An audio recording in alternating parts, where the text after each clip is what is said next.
kò dẹ̀ sẹ́ni tó lè halẹ̀ mẹ́mi èmi á pariwo yín màá bẹ̀rẹ̀ sí ní gbé fọ́tò yín nítorí wípé àwọn mùsùlùmí ẹgbẹ́ yín náà ni wọ́n tún pa nílọrin sìn ẹ̀ tún lè sọ̀rọ̀ àbòsílẹ̀ ń ṣe ẹ̀fẹ̀ sìn àṣírí ti ń tú gbogbo ọmọ mùsùlùmí ilẹ̀ yorùbá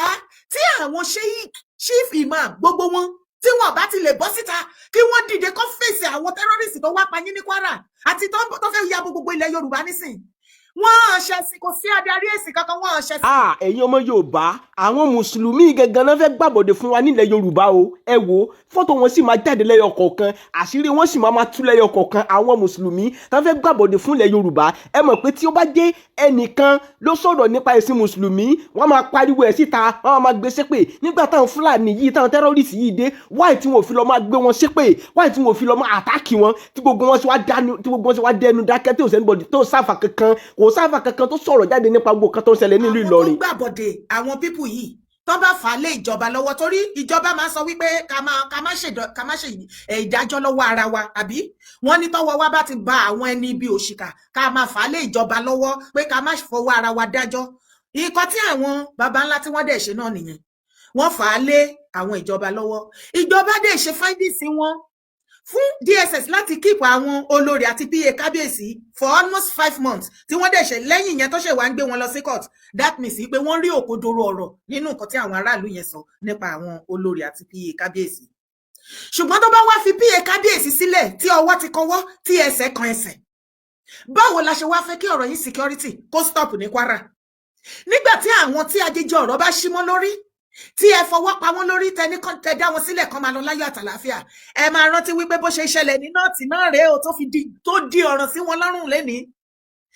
like play bí ọ̀rọ̀ yìí ṣe bẹ̀rẹ̀ ní northern part of Nigeria nìyẹn tó jẹ́ sí wípé tó bá ti kidnap wọ́n pààyàn wọ́n ṣe anything àwọn leaders and elders wọn ní north wọ́n á mú wọn wọ́n á fọwọ́ bò mọ́lẹ̀ wọ́n á kó wọn pamọ́ wọn ò ní jẹ́ kí gọ́fìmẹ̀ntì kí wọ́n ṣe nǹkan tó yẹ kán ṣe àbí kí gọ́fìmẹ̀ntì gan tó yẹ kán ṣe nǹkan tí wọ́n ṣe àti àwọn leaders gbogbo wọn jọ wà one to one thing wọ́n wá fi ẹ̀mí àwa Nigerians ẹ má flag mi náà ẹ̀yin ọmọ bàbá ńlá tẹ́ bá wà bí gbogbo ẹ̀yin èèyàn ìwọ̀n bẹ́ẹ̀ èèyàn tẹ́ bá wò mí ẹ jọ̀ọ́ ẹ máa bá mi tẹ love àgàgà lórí YouTube lórí Facebook ẹ máa bá mi tẹ àwọn ọmọ àlè bàbá ńlá tó ti dé wọ́n tó ti flag wa ṣùgbọ́n mo gbà ládùúrà pé ìwọ tí mi ìdá sí tí o wá flag show mi gbogbo ọwọ́ tó fi flag show mi bó bá bí ìgbọ́mọ láyé wàá gbé sí ọwọ́ ẹ̀yẹn ó tún ní fi jẹ nǹkan tó dùn láyé ìkorò lókù tó máa jẹ àdàbí tí mo bá flag èèyàn rí ṣé nǹkan ṣe yín ni tẹ́ fẹ́ kẹ́nìbọ̀dì sọ̀rọ̀ nípa Kwara àtẹ̀yìn àti àwọn mídíà tó wà Nàìjíríà tẹ tó wà labroad tí ẹjọ́ ń gbéṣẹ́ fúnra yín mo gbà ládùúrà lónìí bẹ́ẹ̀ tí frustrate àwọn program mi ọ̀run àti ayé kó parapọ̀ kó kọjú ìjà sí yín kó fi ayé yín kó fi dà yín láàmú ìṣẹ̀dá àwọn tí wọ́n pa ní Kwara tí wọ́n pa lápapọ̀ ìṣẹ̀dá wọn kó bẹ̀rẹ̀ sí ní béèrè fún ẹ̀san lórí ayé yín because olóbùkún ni yín ṣé inú yín dùn sí bí wọ́n ṣe ń pa àwọn èèyàn ní. àmín orí àwọn tó ti pa máa fi. wọ́n bá lọ jí àwọn èèyàn gbé gbogbo Ìfẹ́lódùn village tó sọ̀rọ̀ àdè pátápátá tẹ́ ẹ bá pàdé lé lọ́nà alóhùn lọ sí baba láwọn fẹ́ lọ sọ ransom tẹ́ ẹ bá pàdé lé alóhùn lọ sí baba láwọn fẹ́ lọ sọ ransom débi pé ìtìjú wá mú gbogbo aráàlú àwọn aráàlú gan inú fo ẹ̀dọ̀fo òun ni wọ́n wà ẹ̀rù ń bà wọ́n àbí kò yé yín ní ìgbà tí ọ̀rọ̀ yẹn ṣẹlẹ̀ ní last year gbogbo wa la rí bí everybody ṣe káyà sókè online ẹ bá wa mute ẹ jọ Àyìnlá ẹ mute ẹ ṣe gbogbo wa la rí bí gbogbo mídíà bá ṣe dìde ní last year nígbà tí kinní yẹn ṣẹlẹ̀ ní Kwara nígbà tí àwọn ará Kwara gbogbo wa la dẹ̀ máa sọ wípé kí àwọn aráàlú yẹn kàn dìde kàn má fi dá social media nìkan a dẹ̀ dúpẹ́ lọ́wọ́ àwọn youth eré àbẹ̀yẹn wọ́n ṣe gúdúgúdú méje yàyà mẹ́fà wọ́n gbìyànjú gan ni lára ìgbìyànjú wọn tí wọ́n fi mú fílẹ̀ ni wọ́n fi discover wípé owó ó ń wọlé sí ọ̀dọ̀ olórí kábíyèsí baba ńlá àpò ṣáká ni wọ́n fi ń gbé wá business wo ni olórí baba ńlá ń ṣe kò sí business gidi kan pàtó tó lè wárántì pé kí wọ́n máa gbé kan máa fi ṣáká gbówó wá tó jẹ́ sí wípé owó ransom tí gbogbo àwọn èèyàn ń san àwọn tó wà ní káàkiri villages tó sọ̀rọ̀ àdé baba ńlá ní ìyẹn ní Ìfẹ́lódùn local government tó bá ti jí wọn gbé tán lọ san ransom yẹn sí ọ̀dọ̀ wọn ní baba ńlá ọ̀dọ̀ olórí kábíyèsí baba ńlá òun ni wọ́n máa ń gbé owó yẹn lọ òun ló máa bá wọn ẹ́ńtà ẹ̀ sínú account tá a save ẹ̀ fún wọn. Owó ẹ̀mí àwọn èèyàn kan, mi ìmọ̀ bóyá àlàyé mi yẹn yé yín o. Kábíyèsí tó yẹ kó gbọmọlà, tó ba lórí ìlú, tó yẹ tí gbogbo ìlú wà ní ọ̀dà ẹ̀, tí ó yẹ kí àwọn ọmọ ìlú máa ṣe rere, kí ìlú máa tẹ̀síwájú, kí eku máa ké bí eku, kẹyẹ ó ké bí ẹyẹ, kí wọ́n bímọ lémọ, kí gbogbo nǹkan máa dùn. Ṣùgbọ́n ó yanilẹ́nu wípé láti pàṣẹ kábíyèsí náà láti rí wípé ìlú ti dahoro. Eku ò ké bí eku, ẹyẹ ò ké bí ẹyẹ. Ní ìgbà tá a máa wá gbọ́ paríparí ẹ̀, àwa tún wá gbọ́ wípé ìyàwó kábíyèsí, olórí kábíyèsí wà lára àwọn tó ń gbàbọ̀dẹ̀ àwọn terrorist tí wọ́n ṣekú pa ọkùnrin, obìnrin, ọmọdé, àgbàlagbà tí wọ́n ṣekú pa wọ́n. Ìyẹn lẹ fi máa mọ ojútùú ọ̀rọ̀ nǹkan tí àwọn àlàyé ni wọn ò fẹ́ kí n ṣe kẹ́ ẹ gbọ́ dáadáa. Òun ni wọ́n ṣe flag. Àìmọye blogger ni wọ́n dẹ̀ ti gbé iṣẹ́ mi lọ fún. Each day tí bá ti bẹ̀rẹ̀ show wọn báyìí, wọ́n yẹ máa flag wa nìyẹn. Ṣùgbọ́n ìwọ̀nba tá bá ṣe ń bẹ̀, Ọlọ́run á fàlùbáríkà sí. Ọlọ́run rí inú ìwọ àtèmi wípé àwọn èèyàn wa la dúró fún. Mi ìdé baba ńlá rí. Ẹ̀ẹ̀kan péré ni mo dé Kwara, Ìlọrin rí. Bọ̀ ìkọ́ náà jọ ni gbogbo wa. Ẹ̀jẹ̀ kan náà ló jọ wà lára wa. Omi kan náà lájọ mu. Àwọn nǹkan tí kò yé wọn ní ìgbà kan, ó ti padà yé wọn ju tàtẹ̀yìnwá lọ wípé àwọn rò pé tó bá pé àwọn ará bí ní ọmọ ìyá wọn nínú ẹ̀sìn, wọn ò ní wá kógun jà wọ́n. Wọ́n á treat wọn bí ara wọn, wọ́n á gbà wọn pé ọmọ ìyá truly ni wọ́n. Ṣùgbọ́n èyí tó wá ṣẹlẹ̀ nísìnyí tó dé bá Kwara, ó ti fi hàn gbangba wípé tá a bá sì rí sheik, ìdí tí mo ṣe kọ́ síbẹ̀ pé a ní ìdẹ̀yìn sheik, ẹ̀yin àfà, chief imam, àsìkò ọ̀rọ̀ tó òótọ́ ọ̀rọ̀ ti délẹ̀ báyìí, gbangba ti dẹkùn nísìn, kedere ti ṣetán tó fẹ́ bá wa bẹ̀ wò. Ẹ wo ẹ̀yin olórí ẹ̀sìn mùsùlùmí ní ọ̀dọ̀ ti tèmi, ẹ má ṣe mí gbọ́, mo tún sọ, èmi ò jàjẹ̀sì, àwa kì í jàjẹ̀sì níbí o. Àtúnṣe pọ́nbélé la gbé dání. Bí ẹyẹ bá ṣe fò báyìí, òun la ṣe sòkò ẹ̀. Bó jẹ́ ẹbí mi gan ló ṣe àìda, àá sọ bó ṣe yẹ ká ṣe sọ. So kò sí pé bí ẹbí mi ni ọ̀rẹ́ mi ni ó hate mi. Èmi ò hate anybody yìí lọ́tà. Tó bá wá rí bẹ́ẹ̀, a nídìí ẹ̀yin ẹlẹ́sìn mùsùlùmí, ẹ̀yin adarí ẹlẹ́sìn mùsùlùmí nílẹ̀ Yorùbá, torí ọ̀rọ̀ ti kàn yín báyìí. Agége ọ̀rọ̀ yìí wípé àwọn wo ló fẹ́ gbàbọ̀dẹ̀ àwọn terrorist jihadist wọlé Káàárọ̀ Oòjíire. Agége ọ̀rọ̀ yìí ti fẹ́ sílé yín lórí, ẹ̀yin olórí ẹlẹ́sìn mùsùlùmí ilẹ̀ Yorùbá, wípé ẹ̀yin lẹ fẹ́ gbógun jihadist wọ ilẹ̀ Káàárọ̀ Oòjíire, ẹ̀yin lẹ fẹ́ gbé ikú àjàlú bẹ̀bẹ̀ wọ ilẹ̀ Káàárọ̀ Oòjíire, wọ ilẹ̀ Yorùbá, ẹ̀yin lẹ fẹ́ pa ìran Yorùbá run, tí ẹ fẹ́ ká jẹ́ èèyàn mọ́, ká ìjẹ́ Yorùbá wa ẹ fẹ́ kó dópin, ìjọmọlúàbí ìjẹ́ ọmọ Káàárọ̀ Oòjíire wa ẹ fẹ́ kó parẹ́ nínú ayé, ẹ fẹ́ kó wa tó bá ti pa pípa èyí tó bá pa ṣálálu, ìwọ̀nba wa tó bá wá kù, ẹ wá kó wa, ẹ submit wa sí under àwọn Fúlàní, àwa máa ṣe ẹrú. Torí even níbi tí ọ̀rọ̀ ìdé dúró, tí a ti ṣe, tí somebody like me tí mo ti ṣe research dé, kí gbogbo ẹ̀yin sheik, chief imam, àfà lẹ́kẹ́wú àti gbogbo ẹ̀yin ẹlẹ́sìn mùsùlùmí, kí ẹ lọ gbọ́ kẹ́ di òtítọ́ mú wípé ṣé rí kí gbogbo ilẹ̀ Yorùbá gan, gbogbo ilẹ̀ Káàárọ̀ Oòjíire lẹ́nìí ká wá sọ wípé a ti agree láti ṣe ṣàríà. Ọlọ́run ọba ń gbọ́, kò stop jihadist níbi tí ọ̀rọ̀ yẹn dé dúró. Ìwọ tó o bá mọ bó ṣe ń lọ, kí Yorùbá, kí gbogbo ilẹ̀ Yorùbá, tí ò sí ọjọ́ tó ń bọ̀ wá ṣẹlẹ̀ o, kò sí ọjọ́ tá à ń bọ̀ wá accept ṣàríà, torí kò sí country tó ti accept ṣàríà, tẹ́kù kébí eku tẹ́yẹ kébí ẹyẹ. Àwọn ayé àwọn ọmọ wa bàjẹ́ ni wọn ò ní future, wọn lọ́la, wọn ò ní kankan. Ní ilẹ̀ Yorùbá kẹ́ lè máa gbọ́ kó máa sink. A ní kọ́ṣọ̀ wa débi wípé níbi tí àwa òbí máa ń tọ́jú àwọn ọmọdé, à á ṣiṣẹ́ ọmọ láti ìrákòrò nínú oyún títí à á sìn dé school, tó bá jáde à á bá gbàdúrà, ṣe gbogbo ẹ̀ kóríṣẹ́ gidi, tó bá ti ń ṣiṣẹ́ òun náà bẹ̀rẹ̀ ìgbésí ayé tó dáa. By that time ọjọ́ ti máa lọ lórí gbogbo wa. Ọjọ́ ti máa lọ lórí gbogbo wa, agbára yẹn á ti máa dínkù, energy yẹn á ti máa weak, tó já sí wípé òwe yẹn la wá ń gbọ́ ojúlé tá à ń pa wípé tí òkété bá ti dàgbà, ọmọ ẹ̀ lókù tí ó mọ mu,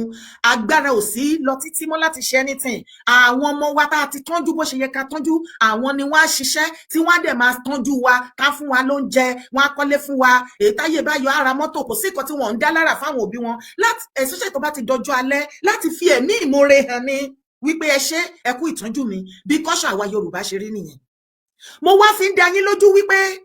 ó dẹ̀bẹ̀ ni wípé torí ẹ̀sìn yìí ọ̀pọ̀lọpọ̀ yín ẹ̀ ronú pé ẹ fẹ́ jẹun ọmọ mọ́ o. Ilé ọ̀pọ̀lọpọ̀ ilé kéwú níbi tí ọ̀rọ̀ ń lọ nísìn, wọ́n máa bẹ̀rẹ̀ sí ní dáná sun ilé kéwú nílẹ̀ Yorùbá very very soon. Ẹ lọ quote me with my words. láìpẹ́ láì jìnnà míì mọ bó ṣe máa sùn sí ẹ máa rí tó máa bẹ̀rẹ̀ sí ní dáná sun ilé kéwú kì í ṣe Christian ló máa dáná sun ilé kéwú o ẹ má ṣì mí gbọ́ kì í ṣe oníṣẹ̀ṣe ló máa dáná sun ilé kéwú o kì í ṣe àwọn tí wọ́n ti ẹ̀ṣẹ̀ṣẹ̀ rárá náà máa dáná sun ilé kéwú o àwọn mùsùlùmí gangan fúnra lára wọn náà máa dáná sun ilé kéwú because ó dẹ̀ pé ilé kéwú ó ti gbàbọ̀dẹ̀ báyìí mi ìdẹ̀ sọ́rí láti sọ tó jẹ́ sí wípé ẹ̀yin òbí ẹ mọ iye ọdún ta ti ń ta yín jí èmi là ń fòsí ọmọ alu ọmọ lálùbami ó ní láti lọ kọ́ kéwú ó ní láti lọ kọ́ Arabic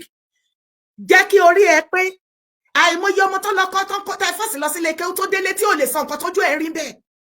ọ̀tọ̀ ní nǹkan tẹ ní káwọn ọmọ yín lọ kọ́ ọ̀tọ̀ ní nǹkan tí àwọn àáfà àgbààgbà fà ilé kéwú tí wọ́n ń kọ́ àwọn ọmọ yín ó ń kọ́ àwọn ọmọ yín ní jihadis information tó tẹ̀ mí létí nìyẹn o wọ́n ń kọ́ àwọn ọmọ yín ní jihadis wọ́n ń kọ́ wọn ní Arabic wọ́n ń kọ́ wọn ní jihadis bó ṣe máa wá pa yín nígbà tó bá dójú ẹ̀ mo dẹ̀ fẹ́ kẹ́ mọ̀ nǹkan kan o bóyá ó ní nǹkan tó máa fún wọn mu ni bóyá ó ní nǹkan tó máa fi bá wọn sọ̀rọ̀ ni I really don't know bó ṣe máa brainwash àwọn ọmọ yẹn nílé kéwú ẹ máa rí attitude wọn wọ́n ní kí n sọ fún yín wípé kẹ́ bẹ̀rẹ̀ sí ní táwọn ọmọ yín bá ti lọ lé kéwú àgàgà àwọn ọkùnrin tán bá ti ń dé kẹ́ máa monitor àwọn ọmọ yín ọkùnrin kẹ́ máa wo movement wọn kẹ́ máa wo ìsọ̀rọ̀sí àti ìṣe wọn bóyá ó ti ń yàtọ̀ torí wọn a máa fún yín ní attitude wọn á bẹ̀rẹ̀ sí ní wọn ò ní máa gbọ́rọ̀ sí yín lẹ́nu mọ́ wọn á máa dá wà wọn á máa rí every other person tó ti bá ṣeré àbí tó ti bá ṣe tẹ́lẹ̀ bí ọ̀tá wọn and so many other things àwọn nǹkan tó sọ fún mi kí n sọ fún yín òun ni mò ń sọ o mi ò gbógun tẹ̀sí kankan o ṣùgbọ́n mo fẹ́ kó rí lárídájú kó sì mọ̀ wípé ẹ̀mí tó bá wà láyé tó wà láàyè òun ló ń ṣẹ̀sìn o àwọn tí wọ́n ti pa ní Kwara lọ́jọ́sí ní last week ṣé o ti gbọ́ wípé number 2 ó ti lọ́bẹ̀ ìyẹn Shettima ní 2023 ní ìgbà tí President Bola Ahmed Tinubu àti Shettima tí wọ́n lọ sí Chatham House ní UK fún interview ọ̀pọ̀lọpọ̀ wa ti lè gbàgbé wọ́n interview bàbá Tinubu àti Vice President Shettima bàbá Tinubu ní àwọn làwọn máa di economy mú wọ́n á gbámú lọ fún báyìí ni wọ́n ní nígbà tó di security ta ló máa di security mú bàbá Tinubu jẹ́ kó yé wa wípé Shettima ló máa wà ṣáàjì security ó ilé lọ sórí Google kó lọ sáàṣẹ tó bá rò pé irọ́ ni mò ń pa ṣùgbọ́n ṣé ìwọ àtẹ̀mí ò wá wẹnu lẹ̀ka wẹnu ọkọ báyìí bàbá Tinubu ò ṣe ọ̀rọ̀ yẹn sọ lọ́jọ́ yẹn tó ní kí Shettima wà ní under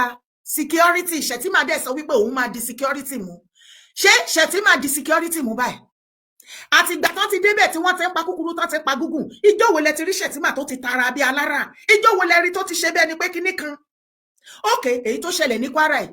on behalf of President Bola Ahmed Tinubu tóun jẹ́ vice president ìjọba òun o ó lọ sí Kwara láti lọ ṣàbẹ̀wò láti lọ pay condolence fún àwọn tó ṣẹlẹ̀ sí village tó ṣẹlẹ̀ sí àti family tó ṣẹlẹ̀ sí ṣùgbọ́n alas ìgbà tí vice president Shettima máa dé Kwara ọ̀dọ̀ gọ́fúnà Tẹ́míà ló lọ o kò dé Wọ́rọ̀ kò dé Nukú kò dé Kayama local government ibi tí ìṣẹ̀lẹ̀ gọ́gọ́ ti ṣẹlẹ̀ Shettima ò dé bẹ́ẹ̀ vice president of Nigeria kò lọ sí ibi tí wọ́n ti pa wọ́n lógúnlógún tó ti pa wọ́n tó ń rán wọn níbọn ní burúkú wọ́n mú ọwọ́ ẹlòmíì báyìí wọ́n sọ sẹ́yìn wọ́n dẹ̀ mú ọ̀bẹ wọ́n dù lọ́rùn báyìí ní ibi tí ẹlòmíì ti sá àsálà lọ sínú igbó báyìí ìhọ́n rọ níbọn ó mú ìbọn mu wọnú igbó lọ ní káàsà kí lè ṣẹ̀tọ́ dá wọn ń ṣe criminal wọn ń ṣàpàyàn wọn ń jalè wọn ń dófàdíyà wọn ń kọjú ogun síjọba wọn jẹ̀bi láyé wọn jẹ̀bi lọ́run ẹ̀bi tí wọ́n jẹ lọ́wọ́ àwọn Shettima allegedly tó rán láwọn náà sponsor terrorism ní Nàìjíríà ẹ máa bá mi dárúkọ allegedly àwọn tí wọ́n náà sponsor terrorism tó ń jẹ́ leader àwọn ní north ẹ jẹ́ ká bẹ̀rẹ̀ lọ́tàdọ̀ bàbá wa Abubakar former head of state ó wà lára wọn you realize pé máa yẹn wọn kì í fi bẹ́ẹ̀ dárúkọ Abubakar ikú àjàlú bẹ̀bẹ̀ gangan nìyẹn àwọn ikú tí ń pọmọ lọ́wọ́ ọlọ́mọ tí kì í jẹ́ kọ́ lọ́mọ mi fíkí àwọn ní Abubakar former head of state ẹni wípé kò kì í sọ̀rọ̀ kò sí bí wọ́n ṣe lè àtáàkì kí ogun jà tó kí wọ́n pa kúkúrú kó fẹ́ pa gbogbo Nàìjíríà tán ẹ tún rí ọjọ́ wo lẹ rí tí Abubakar bọ́ síta tó sọ̀rọ̀ no now because ara plan wọn ni àwọn ni wọ́n ń gbé àwọn terrorist ọmọ wọn dìde ibi tó bá tún ti fẹ́ kọ́ lọ strike ni ibẹ̀ náà máa darí wọn sí pé ó yá ibi ìbáyìí àwọn nǹkan tẹ́ máa lo everything ẹ lọ strike báwo ni ìwà àtẹ̀mí ṣe wà ní ìlú tó lọ́ba tó ní jòyè tó ní president tó ní vice president tó ní army tó ní oríṣiríṣi tí wọ́n lọ sí another country tí wọ́n lọ ń protect wọ́n bẹ̀. Adétígbàgbé ní ńlá sí ẹ̀ wípé ní Kútọ́nù wọ́n ránṣẹ́ sí Nàìjíríà máa ń lọ káàkiri other country bóyá o mọ̀ tí ogun bá ṣẹlẹ̀ ńbẹ̀ tí wọ́n á lọ protect wọn kó lè mọ́ powerful tí àwọn army Nàìjíríà jẹ́ ṣùgbọ́n ní inú Nàìjíríà tí wọ́n protect aráàlú òbítíbitì army tí ìwà tèmi gbọ́kànlé tó yẹ kó protect wa wọ́n ti padà gbàbọ̀dé fẹ́mi wa owó yìí ni everybody wá ranjú mọ́ tó jẹ́ sí wípé àti government àti aráàlú àti ọ̀pọ̀lọpọ̀ àwọn aṣèjọba àti emir àtọ̀pọ̀lọpọ̀ àwọn people wọ̀nyí wọ́n ti gbàbọ̀dé ẹ̀mí wa òun ni wọ́n fi rẹ̀ ríṣì pọ́kẹ̀tì ara wọn owó ìjọ wo la fẹ́ bọ́m̀bẹ̀ nígbà tí wọ́n pa wọ́n bẹ́ẹ̀ nípa mi kò sí nǹkan ọ̀sìn téèyàn bá ń sin nǹkan ọ̀sìn gan wọn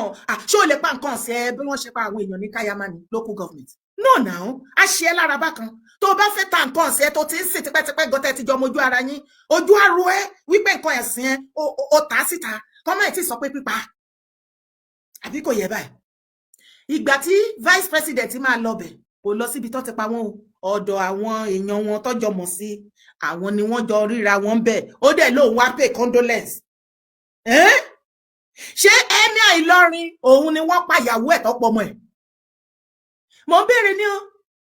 ṣé gọ́vnà ni wọ́n pa ìyàwó tọ́pọ̀ ọmọ ẹ̀ fámìlì tí wọ́n pa ìyàwó tọ́pọ̀ ọmọ wọn tọ́pọ̀kọ nínú ìdílé kan àtọkọ àtìyàwó àtọmọ 7 méje ni wọ́n delete wọn family yẹn wọn ò gbérí mọ́ kò exist mọ́ àti àtọkọ àtìyàwó àti gbogbo ọmọ kẹ́ lè mọ̀ how wicked these people are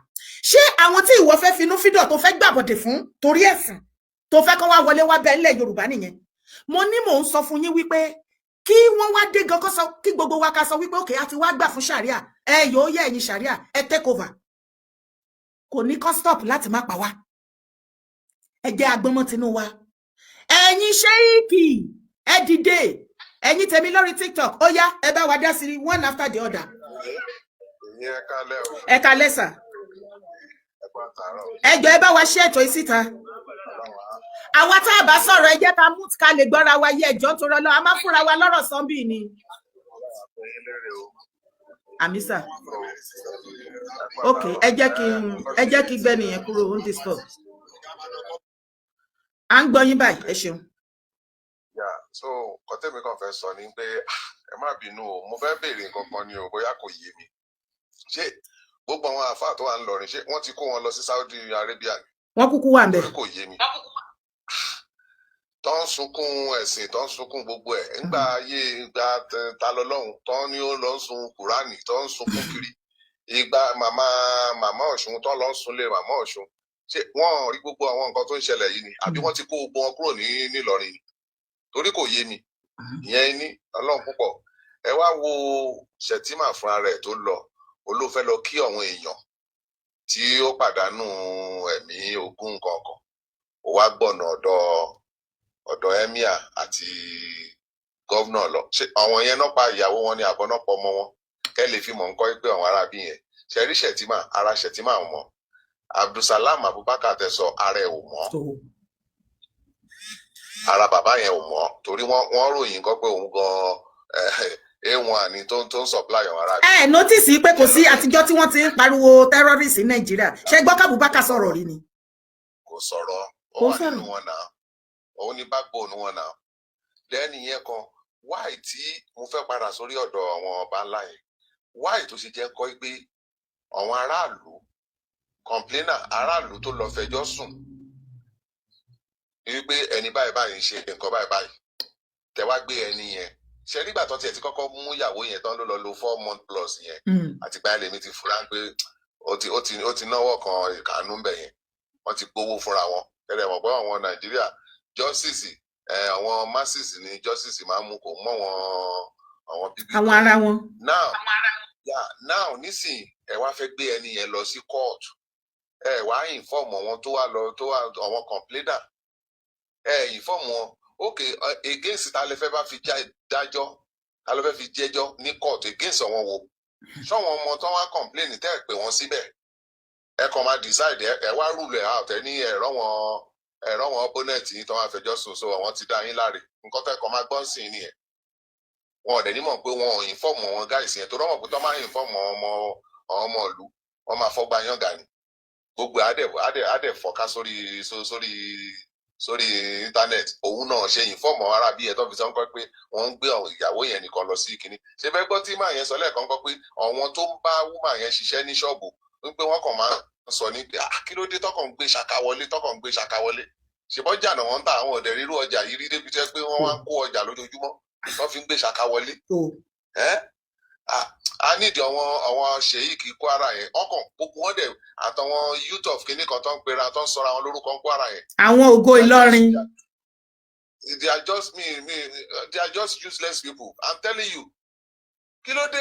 wọn ò tẹ̀lé jáde ní dìsẹ́mì Ìlọrin tí ò ń ṣe kébé àwọn káàfù baba ńlá sọ́tọ̀. yeye Ọlọ́run á fún yín ṣe o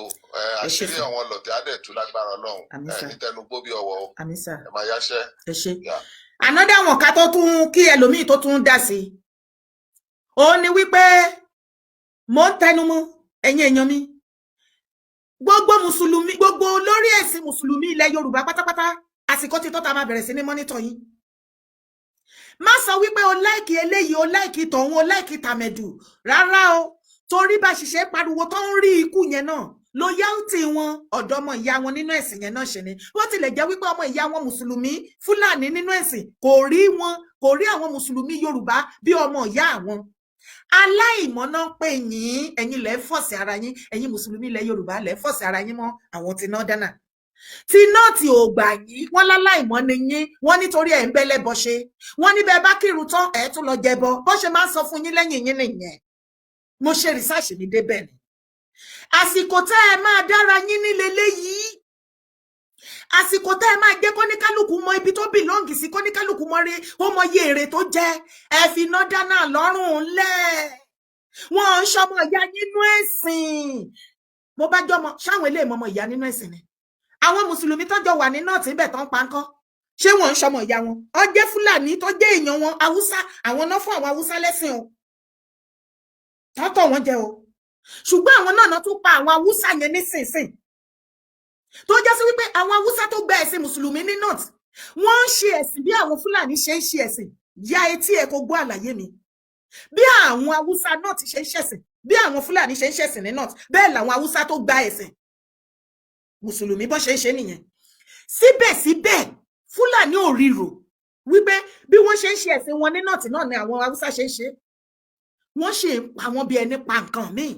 wọ́n ríro ìṣẹ́jú kan Allahu Akbar ni bísímìláì ni wọ́n ti gbàgbé ẹ̀ báwo ni ìwọ tó ń gbé nílẹ̀ Yorùbá tó tún gbé ní north ló ṣe wá bìlífì pé tó bá ti wá kan village ẹ táwọn ẹ state ẹ tọ́nà wá fẹ́ ṣe kinní yẹn fún wọn bẹ́ẹ̀ ló ṣe bìlífì pé wàá wá bọ́ síta wàá bẹ̀rẹ̀ sí ní sọ ọ̀rọ̀ wàá máa kékeré wà àbí wàá máa sọ Arabic sí wọn ó ti bìlífì pé irú mufti yẹn báyà tọ̀pọ̀lọpọ̀ yín kí ẹ mọ̀ pé ọ̀pọ̀lọpọ̀ yín ẹ máa ń tanra yín pé ẹgbẹ́ Arabic ẹ ti bìlífì pé báyà Arabic tó bá fẹ́ wá àtàkì yín ẹ fi Arabic communicate pẹ̀lú wọn ẹ lè máa sọ fún wọn pé ẹgbẹ́ fún ṣàríà ọmọ ìyálẹ́jẹ́ náà ẹ̀sìn kíníkan in Arabic voice ni o àbí ẹ ti bìlífì pé ìyẹn á jẹ́ kí wọ́n fi yín sílẹ̀ ìwọ́gò ò ní lè rántí pé ó yẹ kó sọ Arabic nígbà tí kú bá dé nǹkan tó ẹ̀sẹ̀tì tó jálù ẹ lójijì ọ̀rọ̀ gan asápá ẹ lórí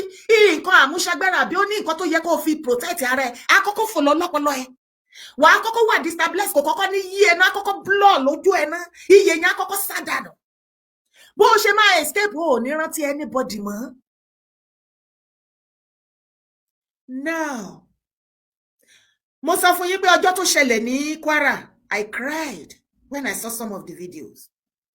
Mo wá rántí ìrántí mo ti rí tipẹ́tipẹ́ tí mo ń pariwo kíní yẹn. Mo tún wò pé ṣé nǹkan tí Ọlọ́run sọ lélẹ̀ ni. Mo ní mo rí orí ọba tó yí gbiri nílẹ̀. Mi ní gbàgbé ìran yẹn látọdún náà. Ó clear bàjẹ́ ìran yẹn ní agbára. Mo rí orí ọba ó yí gbiri nílẹ̀. Mo rí àwọn abiyamọ mo ṣàlàyé àwọn tó bá ń wo fídíò mi dáadáa for some years yìí máa rántí. Mo rí àwọn abiyamọ tó mú ọmọ ó gbé ọmọ òróró tó gbé ọmọ kápá tó sá lọ nínú igbó báyìí. Mo rí àwọn ìjòyè tó ń mú ìlẹ̀kẹ̀ sọ́rùn ibi pẹ̀lú agbádá kọ́ igi nínú